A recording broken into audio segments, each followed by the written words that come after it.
Not even you, bud.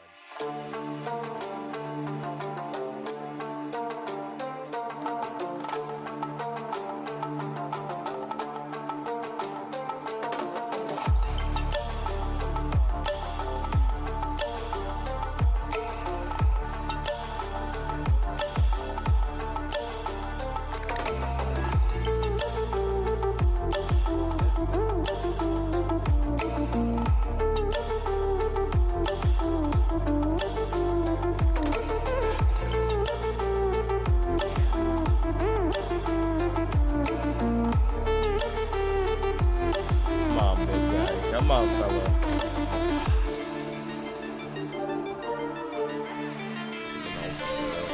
Damn, bitch.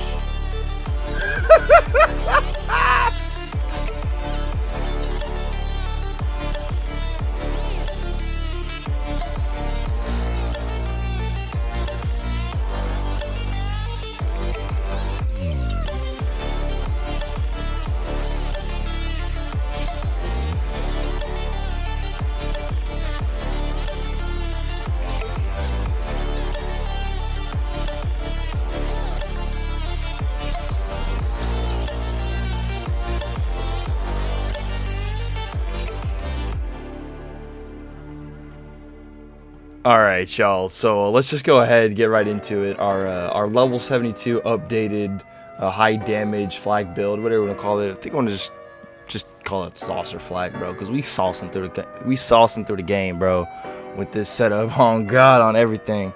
So to start things off, right, we got to go ahead and start with the weapons. The Reflux, the Roland's Call, the OPQ, and the Hellwalker. We have 2 assault rifles, 2 shotguns. These are very, very, very powerful weapons. Your Reflex will be your main source of mobbing, and then your Roland's Call is a jack of all trades. OPQ is just a powerful assault rifle in general that can just put in mad amounts of work regardless of the anointment. And then the Hellwalker will be a pick-me-up weapon if you go down, or a just insta-kill everything weapon. I'm pretty sure everybody knows how good the Hellwalker is, so let's go ahead and go over the skill tree here. Our 70 skill point skill trees. So we have our Stalker tree here, and then we have our Master tree, and then we have our Hunter tree. Now the Hunter tree is pretty self-explanatory. It's the same. It's basically the same what we got working on and everything like that. We have a little bit in second intention because with the way the setup works here, we're using a lot of low mag size weapons, so we'll be reloading a lot. So actually getting second intention will be relatively useful, and can make the most use out of that. And then for everything else, it's simple and self-explanatory. We don't need to thing, although that would help out something like the Roland's Call.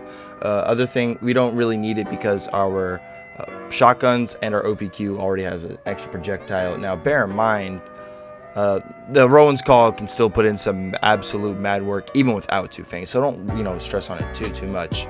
Now our Stalker tree, we don't have double capstone, we don't have power inside. The reason why is that whenever you do activate this, even at full health, you are going to go up to 50% extra gun damage. However, whenever we come over here into the Master tree, we're going to get a lot extra damage out of 2 perks, Barbaric Yelp and then Pack Tactics. So Pack Tactics, this is V2 damage, but it gives us 21% just overall damage as a whole. Which is, very, very solid. And then pet bonuses, this is increased by 200%. So basically what that means is that our Spider and Scorcher is giving us 30% extra elemental damage versus the 10% that we would traditionally get from this thing. And if you would want to run Mr. Chew is going to give you 15% overall damage and then 30% gun damage. The reason why we're using the Spider and Scorcher and not Mr. Chew, at least for this setup, is because most of our weapons here have next to mags on them. So they'll be enhanced greatly by having the extra elemental bonuses from the pet. So for instance, our Roland's Call is radiation, then has next to mags incendiary. Then we have a revolter, so they give us 200% shock damage, and then we have whatever ASE our grenade is going to have on it. Now be in mind that I do cycle out between the ASEs just depending on the situation. The best overall that I like to use the most is, at least for this setup with these exact weapons, is the cryo ASE, just because I don't have any other cryo damage on here. Now, traditionally I love to have radiation ASE, however, every weapon on here except for our Hellwalker does have radiation somehow via ASE, or if it's just rolled onto the weapon already. So that's why we just have generally a cryo or corrosive ASE to help out the weapons that we're using the most in that given scenario. So that's kind of why we're using Barbaric Kiop, Impact Tactics, and the Spider-Man Scorcher over speccing all the way down into the power inside. You also notice that we do skip out on turn, tail, and run, so we can actually get a little bit more into overclocked. Honestly, the way that I found with this setup is that we're going to be doing pretty solid, consistent, heavy amounts of damage regardless. So the damage reduction and their health regen isn't going to be all that useful. It'll still help, but I feel like speccing out of here and speccing into other spots to get more damage is a little bit better. Plus, by doing this, we are able to get the overclock. If we were to get the overclock and turn, tail, and run, it wouldn't quite work. We'd have to pull skill points everywhere else. Although, bear in mind at this point, the meta with 70 skill points is fairly freaking lenient with where you can throw your skill points at. So, yeah, keep that in mind. Fast and the Furious has always been a very solid skill point, or skill rather, and I do have at least one at rage and recover, so that we do give some somewhat health regen, because Flak can be kind of squishy, just because he's like the only character without any lifesteal in the game, so do keep that in mind. But for the most part, that's just going to about wrap up the trees for the most part. I mean, we don't ever go into the trapper tree. Everything else here is standard, you know, licking the wound, stuff like that. Obviously, head counseling, get your actual fadeaway back. Now, something I do want to say is that with this setup, I bounce back and forth between Gorillas in the Mist and Not My Circus. If you are going to run 3-shot fadeaway, you could always run Unblinking Eye as well. Unblinking Eye is actually very, very useful in certain situations, even in 3-shot fadeaway, especially with things like your Hellwalker. So just keep that in mind. But if you're going to use your Rowan's Call, your OPQ system a little bit more, or you want to, then go ahead and do something like this. Get your Gorillas in the Mist and Unblinking Eye action going, and you will be a-okay. Now let's go ahead and talk about the gear here and stuff like that. Now, other weapons you could substitute in here. Obviously, you could throw a Monarch anywhere in here, or if you don't have an OPQ or a Rowan's Call, or maybe you just want to use some of the new cartel weapons, then you could totally switch out the Rowan's Call for something like a No Pew Pew. The No Pew Pew is an absolute behemoth. It can shred bosses when this thing gets going. So keep that in mind. The only reason we aren't using a Monarch here is because, like, dude, I mean, I could use a Monarch, but, like, dude, there's a lot of other guns in the game that are, like, you know, kind of a bit more fresh, especially, like, you know, level 72 OPQ. Like, yes, I want to use that. Also, bear in mind, a level 65 Reflex will still absolutely shred the end-game content. This is the only gun I have on me that's not level 72 at the moment. But, I mean, it's all good, dude. Everything else on here is level 72, and as I said earlier, the Reflex will still absolutely shred, even without it.